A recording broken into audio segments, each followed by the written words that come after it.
Coming to corneal ectasia. Corneal ectasia refers to a group of disorder where protrusion of the cornea is associated with thinning. The different disorders are keratoconus, keratoglobus, pellucid marginal degeneration, and other ectasia such as trauma, ulcer, etc.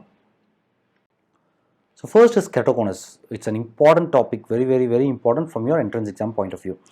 It's a non-inflammatory corneal ectasia where conical protrusion of a part of the cornea is seen, associated with thinning. So the one difference between keratoconus and pellucid marginal degeneration is in this line.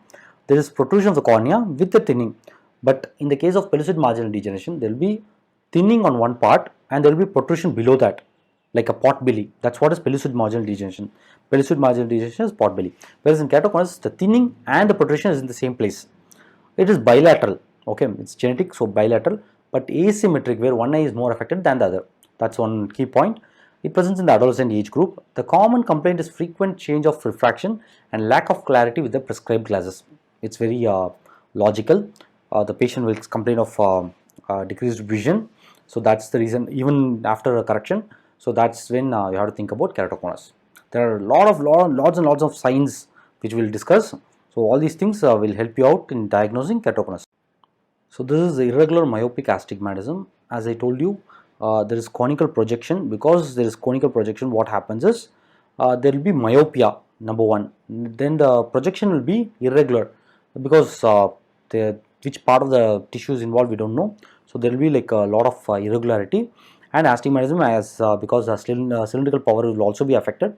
And coming to the scissoring reflex, it's seen on retinoscopy, where if you shine the retinoscopic slit, it splits away. That's kind of like a scissors. So that's about these points about keratoconus. Next is oil droplet reflex with a distant ophthalmoscope. If you see, you can see an oil droplet like reflex. That's because of the protruding part shows different color than the normal part. That is when you see this oil droplet reflex. And coming to slit lamp examination, there is a conical protrusion of the cornea that you can see. If you miss that out, fine vertical folds called Vogt striae are seen in the deep stroma or Descemet's membrane. So Vogt striae, vertical folds seen in deep stroma or in the Descemet's membrane. Okay, you have to differentiate it from Vogt striad. So that is another thing. The prominent corneal nerves are seen due to associated thinning of the cornea. At the base of the cone, a pigmented line, Flischer's ring, is seen due to the iron deposition. Whereas Fissure Ring, that's another thing. We'll talk about it soon. So the first part, the first picture is the Vogt striae. As you can see, vertical lines. This in high magnification we can see, and once you press the cornea, this line disappears. It's basically a stress line. And coming to the second part, in cobalt blue filter, you can see a circle ring. The second image shows a circle ring. That is what is Flischer's ring. It's basically because of the cone, there will be a tear deposition there. The tear contains iron that deposits there. That's the reason you see Flischer's ring. This is to compare and contrast with Vogt striae. As you can see, Harp striae is horizontal fold seen in ophthalmos. It's basically tear in the stroma or Descemet's membrane. Whereas Vogt striae is basically vertical line. So it's a stress line seen in the stroma, and it's seen in keratoconus. Whereas Harp striae is seen in ophthalmos. It's horizontal tear in the Descemet's membrane, and it's horizontal. Now these are the points about Harp striae and Vogt striae. So coming to Vogt striae, we have to differentiate it from Vogt striae and Vogt striad. Vogt striad, it's seen in post-congestive glaucoma. The first picture shows pigment deposition in the endothelium. In certain books, instead of this pigment deposition, they say dilated pupil. The second and third points are the same. The second point is that there will be glaucoma flecken, that is the patchy thing that's seen on the cataract, on the lens, crystalline lens. Whereas the third picture, it shows atrophy of the iris. So this is what is Vogt striad. Don't confuse that with Vogt striae.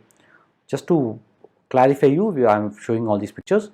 Then there is something called Fissure Ring. That's the difference between Fissure Ring and Fissure Ring. Fissure Ring, it's basically a copper deposition in the Descemet's membrane in the case of Wilson's disease. Whereas Fissure Ring is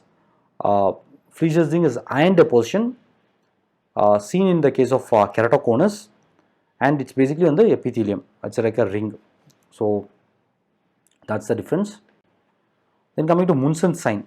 Munson sign is in advanced cone, the protruded cornea indents the lower lid when the patient is asked to look down. This test you can see in any patient who's saying they are having keratoconus. Just ask the patient to look down and avert the lid, and you can see that V-shaped thing. That is what is Munson sign. Corneal topography is used for the confirmation of the diagnosis. So I told you there are many signs. From entrance point of view, it's very important. So the complication, tears in the Descemet's membrane may occur due to excessive stretching. This leads to inflow of aqueous into the cornea. Overhydration leads to corneal edema and loss of transparency. This is called acute hydrops. Because of the tear, the aqueous rushes into the cornea. As I told you, the endothelium is a pump which directs the amount of water to enter. Because there is a tear in the Descemet's membrane, endothelium cannot help it. It will let it's like a floodgate is opened. So all the water enters there, as you can see in this picture. Treatment, basically spectacles followed by rigid gas permeable contact lens, not the soft contact lens, because the soft contact lens which you use in your normal routine contact lenses, the soft contact lens will change to the shape of the cornea, but here we don't want that. We want a proper shape in order to make this cornea, the conical cornea, into flattened one. So that's why we give rigid gas permeable lens, or we call it row scale lens. And the second treatment is C3R, which is very important from entrance point of view. It's collagen cross-linking. It's basically we give drops by drops of riboflavin, and we use UV light to activate the riboflavin.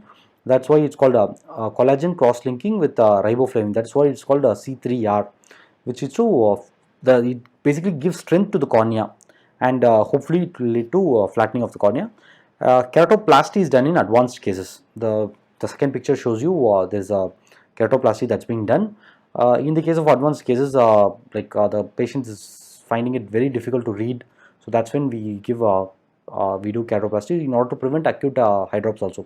And one more important point about the Fissure Ring is that how much amount of tissue that you have to do for keratoplasty, that depends on the Fissure Ring. That same cut we have to take, and we have to do keratoplasty. That is one important MCQ from ophthalmologist point of view. They might ask you that.